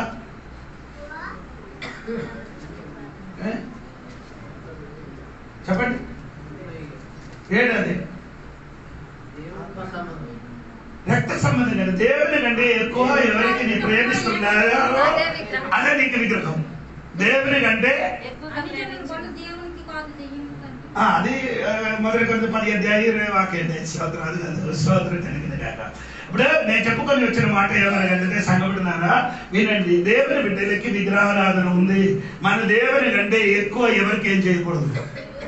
అది భార్య అవ్వచ్చు, పిల్లలు అవ్వచ్చు, ఆస్తి అవ్వచ్చు, నీ అందం అవ్వచ్చు, నీకున్న అన్నిటి ఏదైనా కానీ నీ ఎక్కువ ఏం చేయకూడదు, ప్రేమించకూడదు. ఎక్కువ ఎవరికి ప్రేమించాలి? దేవునికి ప్రేమించాలి. దేవునికి స్తోత్రం కలిగింది కాక. అందుకని సంఘ బిడ్డలు ఏం చేయాలంటే విగ్రహారాధన నుండి పారిపోవని బైబిల్ రాయబడి ఉంది. దేవునికి స్తోత్రం కలిగింది కాక. ఈ దినములు దేవునికి మనం ఎక్కువ ఏం చేయాలి? ప్రేమించాలి. బాకీ అన్నిటికీ మనం తక్కువ ప్రేమించాలి. దేవునికి ఏం చేయాలి? ఎక్కువ ప్రేమించాలి. బాకీ ఉన్నట్టునే అన్నిటికీ మనం ఎలాగ ప్రేమించాలి? తక్కువ ప్రేమించాలి. దేవునికి స్తోత్రం కలిగింది కాక. నీ చివరి మాట నేను చెప్పి ఈరోజు క్లాస్ ముగిస్తున్నాను. స్తోత్రం. ఈ మత్తయి సువార్త 1 అధ్యాయము 1 నుండి 17 వరకు చదివినప్పుడు కన్నేరు కన్నేరు అని రాయబడింది. ఉందా? కన్నెను కన్నెను రాసబడింది. 16-17 వాక్యం చూడండి. యాకోబు మరియు యాకోబు మరియ భర్త అయిన యోసేపును కనెను. ఆమె యందు క్రీస్తు అనబడిన యేసు పుట్టెను. అందరికి అందినప్పుడు యేసు పుట్టాడు. స్తోత్రం కలిగింది. స్తోత్రం చెప్పచ్చు కదా. లోకంలో ఉన్న వారందరూ ఏమైందండి? కన్నారు. కానీ యేసయ్య మాత్రం పుట్టారు. అందుకంటే స్తోత్రం కలిగింది కదా. యేసయ్య కన్నలేదు కానీ పుట్టారు. దేవునికి స్తోత్రం కలిగింది కదా. అలాంటి ఒక దేవుడు మనకున్న కాబట్టి దేవునికి స్తోత్రం కలిగిన కాక. దేవునికి స్తోత్రం. హల్లెలూయా. ఈ రాత్రిని మర్చిపోకూడదని దేవుడు మన కొరకు ఏం చేశాడు? పుట్టే. దేవునికి స్తోత్రం కలిగింది కాక. 17 నుండి కిందకి 18 నుండి కిందకి చదివితే యేసయ్య పుట్టిన విషయం గురించి రాయబడి ఉంది. దేవునికి స్తోత్రం కలిగింది కాక. స్తోత్రం చెప్పండి. ఈ లోకంలో మనుషులు పుట్టారు. ఎలాగ పుట్టారు? యేసయ్య పుట్టినది వేరే. అవును. ఆదం ఎలాగ జన్మించారు? మట్టిని దేవుడు సృష్టించారు. అవ్వ ఎమ్మకలతో ఏం చేశారు? సృష్టింపబడింది. దేవునికి స్తోత్రం. అప్పుడు అవ్వ నాన్న ఎవరు? తన శరీరం నుంచి కథ ఎవరు సృష్టింపబడింది? అవును. అందుకని నాన్న ఎవరు? ఆదాం అంటే. దేవునికి స్తోత్రం. అప్పుడు 2 సృష్టి అయింది. 1 మట్టి, 2 ఎముకలతో. స్తోత్రం. ఇలాంటి ఎవరితో చూడండి. యోహాను గారు జన్మించినప్పుడు చూడండి ఎలాగా ఆ ఇద్దరు ముసలితనంలో ఏమైంది? కన్నేరు. దేవునికి స్తోత్రం కలిగింది కాక. 6 కన్నెలు మీరు చూడండి. కానీ యేసయ్య ఎలాగ కన్నేరు? ఈ 3 వ్యక్తులు కన్నినట్టుగా కాదు, యేసయ్య జన్మించింది. దేవునికి స్తోత్రం. ఒకడు మట్టితోని, ఒకడు ఎముకతోని, ఒకడు ముసలితనంలో. యేసయ్య ఎలాగ కన్నారంటే దేవునికి స్తోత్రం పరిశుద్ధాత్మ శక్తితోని. దేవుని శక్తితో 2 శక్తి వచ్చినప్పుడు యేసయ్య ఏమైంది? జన్మించేది. స్తోత్రం కలిగింది కాదు. 2 శక్తి. ఒక శక్తి ఎవరు? పరిశుద్ధాత్మ. ఇంకొక అలా రాయబడిందా? మన లూకా సువార్త చూడండి. తర్వాత సర్వోన్నత శక్తి అడగ మాత్రం కదా. 35 లూకా సువార్త 1:35 కదా. చదవండి.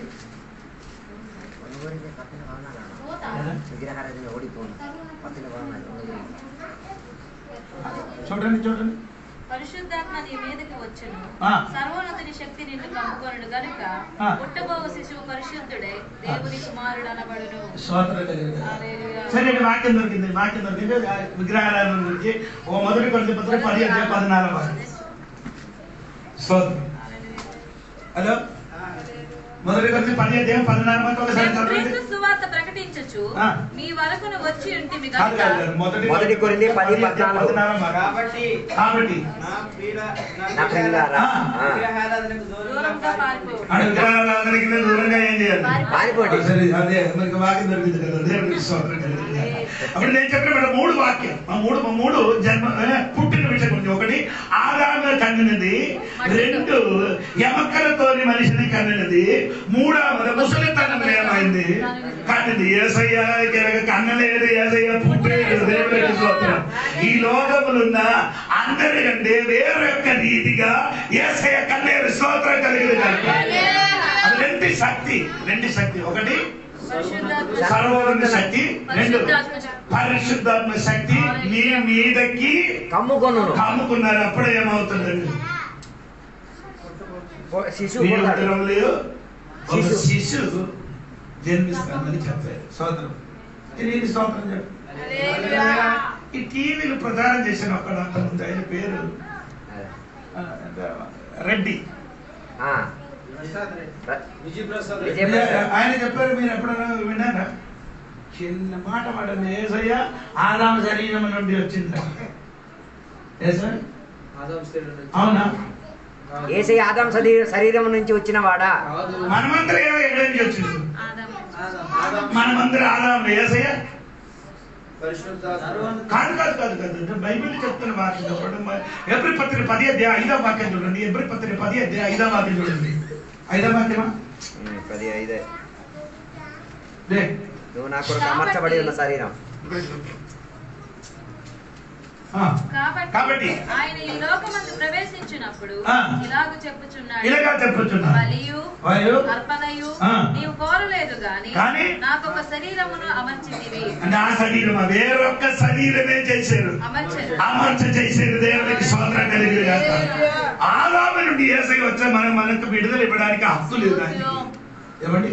ఒకవేళ ఆదాము రక్తము నుండి యేసయ్య పుడితే మానవుల పాపానికి ఏం కాదు, విడుదల జరగదు. పాప అంటుంది. పాపం వచ్చింది. ఆదాములు పుట్టిన వాళ్ళందరూ దాన్ని బట్టి యేసు కూడా అలాగ వచ్చిన అనుకో, మన పాపానికి భావి అయితే మనకేమో విడుదల కలగదు. అందుకని యేసయ్య వేరే యొక్క శరీరం దేవుడు ఆయన వరకే చేశాడు, అమర్చ చేశాడు. దేవునికి స్తోత్రం. అమర్చ చేసి వచ్చిన కాబట్టి ఆయన పుట్టినప్పుడు ఏం లేదు, పాపం లేదు. ఈ లోకంలో 3:33 సంచరించినప్పుడు పాపం చేయాలి. ఇది తిరిగి వచ్చినప్పుడు ఆయన ఏం లేదు, స్తోత్రం. పాపం లేదు, పాపం చేయలేదు, ఆయన పాపం లేదు. స్తోత్రం. 3 కాలం ఏంటండి? 3 కాలం మీకు అర్థమైందా? మొదటి కాలం ఏది? భూతకాలం లేదు. పాపం ఎరగలే. అవునా? అలాగే రాయబడింది కొరింథీ పత్రిక ఉంది కదా, 2 కొరింథీ పత్రిక. అవునా? 2 కొరింథీ 5వ అధ్యాయం చూడండి, 23వ వాక్యం చూడండి. పాపం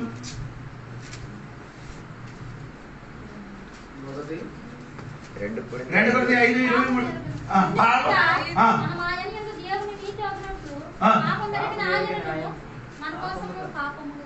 మన కోసం పాపముగా చేసి చదవండి. ఇంకా ఉంది కదా, 21 అనుకుంటా. 21 చూడండి.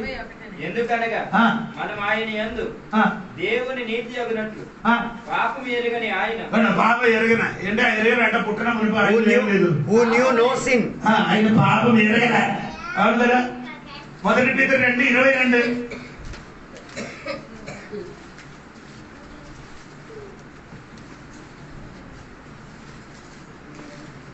అవునా? కరెక్టా? 22. ఆయన పాపం చెయ్యలే. అంటే మొదటి మనం ఏం చెప్పారు? పాపం ఎరగలే, పాపం చేయలేదు. ఇది మొదటి యోహాను పత్రిక 3:5 వాక్యం చూడండి. మొదటి యోహాను పత్రిక 3:5. పాపములను తీసివేయుటకై ఆయన ప్రత్యక్షమాయనని నీకు తెలియను. ఆయన యందు పాపమేమియూ లేదు. అంటే ఇక్కడ 3 కాలం అంటే గదికాలంలో ఏం లేదు. పాపం ఎరగలే, పాపం వర్తమాన కాలంలో పాపం చెయ్యలే. ఈ భూమిలో 3.5 సంవత్సరము సంచరించినప్పుడు ఆయన ఏం చేయలేదు, పాపం చేయలేదు. నీవు వచ్చినప్పుడు అదే యోహాను సువార్త 1 యోహాను సువార్త 3:5 ఆయన వచ్చినప్పుడు ఆయన ఏం లేదు. ఇలాంటి ఒక దేవుడి లోకంలో ఎవరున్నారండి?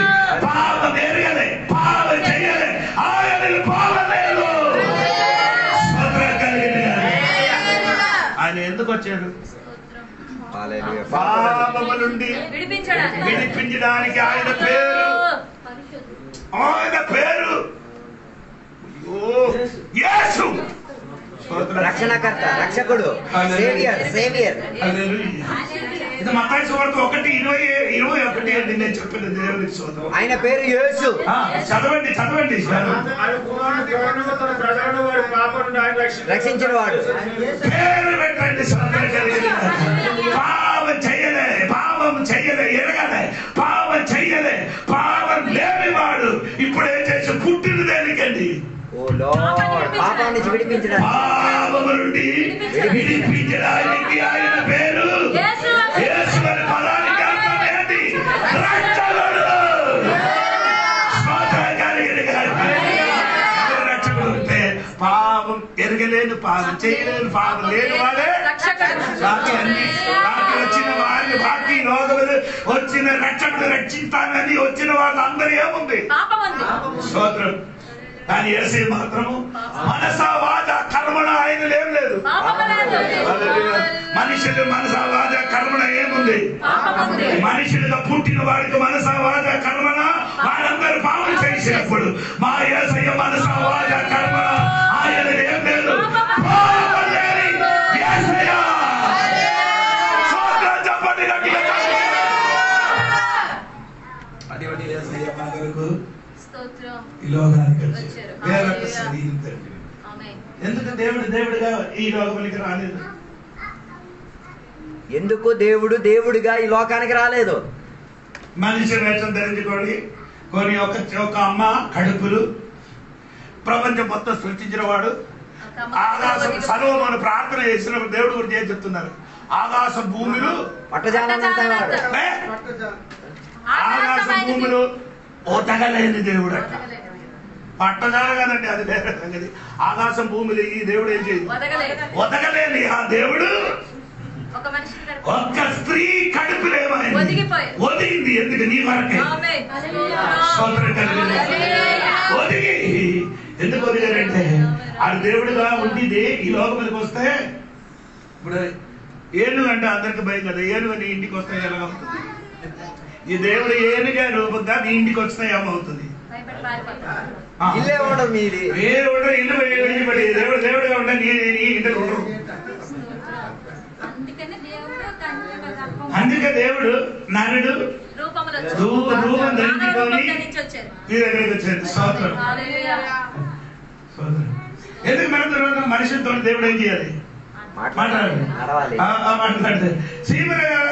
సీమనికి రక్షించాలంటే ఏమవ్వాలి? సీమలు అవ్వాలి. స్తోత్రం కలిగిన అలాగే అయితే సీమకి ఏమవుతుంది? నేను ఒక చోట్ల ఒక ఊరికెళ్ళి పిల్లలందరూ ఆడుతున్నారు. అందరూ పిల్లలు నా దగ్గరికి వచ్చారు. ఒక పిల్ల మాత్రం నేను దగ్గరికి రాలేదు. ఏంటి ఈ పిల్ల ఎందుకు నా దగ్గరకు రాలేదండి? అది తెలియదు. అప్పుడు ఈ పిల్లలు ఆడినప్పుడు నేను కూడా పిల్లలతో ఏం చేశాను? ఆడాడు. పిల్లలు మట్టిని పడేది. నేను కూడా ఏమైంది? పడినప్పుడు ఆడు నా దగ్గరికి వచ్చాడు. ఎందుకు ఆడు నా దగ్గరికి వచ్చాడు? నేను పెద్దగా అనుకుని ఆడు నా దగ్గరికి లేదు. నా పిల్లలుగా ఆడుకున్నప్పుడు ఆడు నా దగ్గరికి వచ్చాడు. నిన్ను రక్షించడానికి దేవుడు నీ వలన ఒక మనిషి వేషం ధరించుకొని దేవుడి లోకానికి వచ్చిన ఆ దేవుడికి స్తోత్రం కలిగింది. అందుకని దేవుడికి సేవ చేస్తున్నారు. అందుకని దేవుడిని ఆరాధిస్తున్నారు. ఆయన మాత్రం ఆరాధనకి అర్హుడు, యోగ్యుడు. ఆరాధనకి యోగ్యుడు కాదు. హల్లెలూయా. ఒక మాట ముగిస్తుంది. సోదర కలిగింది మినిట్ అవుతుంది మనకు. ప్రియులారా, మత్తయి సువార్త 1వ అధ్యాయము నుండి 17 వరకు మనం నేర్చుకున్నాను. సోదరు నేను వచ్చిన వారం 18 నుండి కిందకి తగ్గుతున్నాయి. వాక్య ద్వారా దేవుడు మిమ్మల్ని అందరూ దీవించిన కాక. అందరి తలలో ఉంచుకుందాం. ఈ రాత్రి వేళ దేవుని సన్నిధిలో సమర్పించుకుంటాం. దేవుని యొక్క లేఖనాల మనతో మాట్లాడిన దానిని మరలా ఒకసారి పరిశోధించుకు తీరుదాం. దేవుడు వంశావళి క్రమంలో కొందరి పేరును ఎక్కించి కొందరి పేరుని దేవుడు కొట్టివేసి తీరారు. దాన్ని అలాంటి ఒక క్రమావళిని మనం ఆలకించుకు తీరాలి. ఈ రాత్రి వేళ మన జీవితాన్ని పరిశోధించుకు తీరాలి. జీవ గ్రంథంలో మన పేరు రాయబడి ఉన్నదా, కొట్టబడి ఉన్నదా? ఈ రాత్రి వేళ ఒక్కసారి మనం పరిశోధించుకోగలిగి తీరుదాం. అందరం కలిసి మనం దేవుని సన్నిధిలో ప్రార్థించాలి. పరిశుద్ధ మహోన్నత దేవానికి వందనాలు తెలియజేస్తున్నాం. ఈ రాత్రి వేళ నీ వాక్య లేఖనాల నుంచి చదువుకోవడానికి మమ్మల్ని దీవించి ఆశీర్వదించేందుకు దేవానికి స్తోత్రం. అర్హత లేని, ఎన్నిక లేని దేవ, ఏ గుర్తింపు లేని కొంతమంది పేర్లను దేవుడు రాసి కృప అంటే ఏంటో, సహనం అంటే ఏంటో, దేవుడు ఎన్నిక పరిచేది అంటే ఏంటో దేవా మాకు బయలుపరిచినందుకు దేవానికి స్తోత్రం. దేవ, మాకు అర్హత లేదు, ఎన్నిక లేదు, గుర్తింపు లేదు. ఏ రీతి కలిగిన భాగ్య తరగతి లేని స్థాయిలో దేవ మమ్మల్ని గుర్తించి జీవ గ్రంథంలో మా పేరును రాయించినందుకు దేవానికి స్తోత్రం. ఎందరో మానవులు భూమిలో ఉన్నా, ఎందరో చదువున్న వాళ్ళు భూమిలో ఉన్నా, ఎందరో జ్ఞానవంతులు ఈ భూమిలో ఉన్నా, ఎందరో విద్యలు ఉన్న ఎంతమందిలో ఉన్నా, ఏ చదువు, విద్య, జ్ఞానం, తెలివి ఏమీ లేని, అంత చందాలు ఏమీ లేని మాలాంటి దౌర్భాగ్యులను దేవ ఎన్నుకొని ప్రేమించి దేవ మా పాప ప్రాయశ్చిత్త నిమిత్తం ఒక నరపుత్రునిగా వచ్చి బలియాగమై తీరి మమ్మల్ని ఎంచుకున్నందుకు దేవా నీకు స్తోత్రం. ఈ రాత్రి వేళ నీ కృపను మేము కాస్త తలుచుకు తీరుతున్నాం దేవా. దేవ మమ్మల్ని లెక్కించుకు తీరి దేవ అడిగి ద్రాక్షావళిగా ఉన్న మమ్మల్ని ముందు కంపంలో జీవించున్న మా పైన దేవ తేజోమయుడైన దేవుడిగా దిగి వచ్చి మా మీద ఏ రీతి కలిగిన హాని చేయకుండా మమ్మల్ని కాచి కాపాడి మాలో ఫలం వచ్చి తీరేదిగా మమ్మల్ని ఎంచుకున్నందుకు దేవా నీకు స్తోత్రమయ్యా. ఈ రాత్రి వేళ మేము మా జీవితాన్ని ఒక్కసారి కూడా పరిశోధించుకు తీరి దేవా మీ సన్నిధిలో మేము మా జీవితాన్ని క్రమపరచుకు తీరుతున్నాం దేవా. కొందరి పేరును దేవా దేవా పట్టికలో నుంచి దేవా నువ్వు తోలివేసి తీరిన దానికున్న కారణం మేము వెనగలిగి తీరాం. వారి దేవునికి వ్యతిరేకంగా విగ్రహారాధనకు పాదవాగతులు అయి తీరినందుకు దేవ ఈ రాత్రి వేళ మేము ఒప్పుకు తీరుతున్నాం. మా జీవిత విధానంలో విగ్రహారాధనకి చెందిన ఏదైనా దేవునికి ప్రాధాన్యత ఇవ్వలేనది ఏదైనా ఉంటే ఈ రాత్రి వేళ మేము దానిని వదిలేసి తీరుతున్నాం. మాకున్న దేవా నీ ఒక్కడే మాకు దేవుడు, నువ్వు ఒక్కడివే పాపం లేని వాడివి, నువ్వు ఒక్కడివే పాపం ఎరగని వాడివి, నువ్వు ఒక్కడివే పాపమును అంటుకట్టలేని వాడివి. దాని పాపుల కొరకు పాపాన్ని అంగీకరించుకున్న ఏక దేవుడవు నీవే మాకు పాపముల నుంచి విమోచన ఇచ్చిన వాడివి. రాత్రి వేళ నీ మీద మేము ఆధారపడి తీరుతున్నాం. మా పాపములను కడుక్కుంటకు, మా పాపముల నుంచి మమ్మల్ని విమోచన పరిచి తీరుటకు, మా పాపముల నుంచి మమ్మల్ని శుభ్రపరిచి తీరుటకు లోకములోకి వచ్చిన గొప్ప చక్రవర్తి గారు వచ్చినందుకు దేవానికి స్తోత్రమయ్యా. నా మనిషిగా పుట్టినందుకు దేవానికి స్తోత్రమయ్యా. అలా మాకు ఇచ్చిన కృపను బట్టి దేవానికి స్తోత్రం. ఈ రాత్రి వేళ అవన్నీ మేము తలుచుకు తీరి మా జీవితాన్ని మేము క్రమపరచుకుంటూ తీరు మా జీవితం మా పేరులు జీవ గ్రంథములో దేవ భద్రపరిచి దేవుడు రాసిన దానిని ఎల్లప్పుడూ చిరకాలం ఉంచి తీరి పరలోకానికి ఆరోహణమై తీరేంత వరకు మా జీవితాన్ని మేము కాచుకు తీరడానికి సహాయం దయచేయండి. మాకు ఇచ్చిన లేఖనాలు బట్టి దేవానికి స్తోత్రం. లేఖనాలు మమ్మల్ని కడుగుతున్నందుకు దేవానికి స్తోత్రం. యేసయ్య రక్తం సకల పాపములను కడుగుతున్నందుకు దేవానికి స్తోత్రం. పరిశుద్ధాత్మ దేవుడు కడుగుతున్నందుకు ఇలాంటి శుభ్రత చెందించగలిగేటట్టుగా దేవా 3 రీతి కలిగిన సబ్బులను మాకు ఇచ్చినందుకు దేవానికి స్తోత్రం. అనుదిన యాత్రలో యేసయ్య రక్తం ద్వారా కడగబడి, యేసయ్య వాక్యం ద్వారా కడగబడి, పరిశుద్ధాత్మ ద్వారా కడగబడి దేవా నిందారహితులై, నిష్కలంకులై దేవా శుభ్రత చెందిన వారిగా దేవా వరుడి కొరకు ఎదురు చూస్తూ తీరేందుగా కృపాభాగ్యం ఇక్కడున్న సంఘ బిడ్డలందరికీ దయచేయండి దేవా. ఎవరి పేరు కూడా జీవ గ్రంథంలో నుంచి కొట్టివేయబడకూడదయ్యా. ఈ రాత్రి మేము నీ సన్నిధిలో గోచాడి మేము ప్రార్థన చేస్తున్నాం. ఇక్కడ కూర్చున్న బిడ్డలు, వారి కుటుంబీకులు, వారి తోటి సంఘస్థులు, వారి అనుబంధులు అందరి పేరు జీవ గ్రంథంలో రాయబడి తీరాలి దేవా. అలాంటి కృపా భాగ్యం దయచేయండి దేవా. ఈ రాత్రి వేళ సహాయం చేస్తున్నందుకు దేవానికి స్తోత్రం. నీ వాక్య లేఖనాలు మాట్లాడిన సేవకులను దీవించినందుకు స్తోత్రం. వాక్యమైన బిడ్డలందరినీ కూడా దీవించినందుకు దేవానికి స్తోత్రం. ఊర్లో ఉన్న గ్రామ నివాసులందరినీ కూడా దీవించి ఆశీర్వదించినందుకు స్తోత్రం. వారి పేరు కూడా జీవ గ్రంథ పట్టికలో ఎక్కి తీరినందుకు దేవానికి స్తోత్రం. దాని కొరకు మమ్మల్ని బలపరచండి దేవా. ఈ మనలతో నింపినందుకు దేవానికి స్తోత్రం. సహాయపరిచినందుకు దేవానికి స్తోత్రం. దేవ ఈ రాత్రి నీ కృపలో మేము ఆనుకుని ముందుకు కొనసాగుతున్నాం. ఈ మనలతో నింపినందుకు స్తోత్రం. యేసు నామములో అడిగి వేడుకున్నా పరమ తండ్రి, ఆమేన్. తండ్రి యొక్క కుమార పరిశుద్ధాత్మక సహవాసం ఇప్పుడు వెళ్ళప్పుడు ఇక్కడ కూర్చున్న సద్భక్తులతో దేవాన్ని రెండో రాకడ వరకు తోడైందుగాక. ఆమేన్. యేసు రక్తమే జయం, యేసు వాక్యమే జయం, యేసు నామమే సంపూర్ణ విజయం కలుగునుగాక. ఈ శబ్దంతో మొదటిసారి హల్లెలూయా, హల్లెలూయా, హల్లెలూయా, హల్లెలూయా.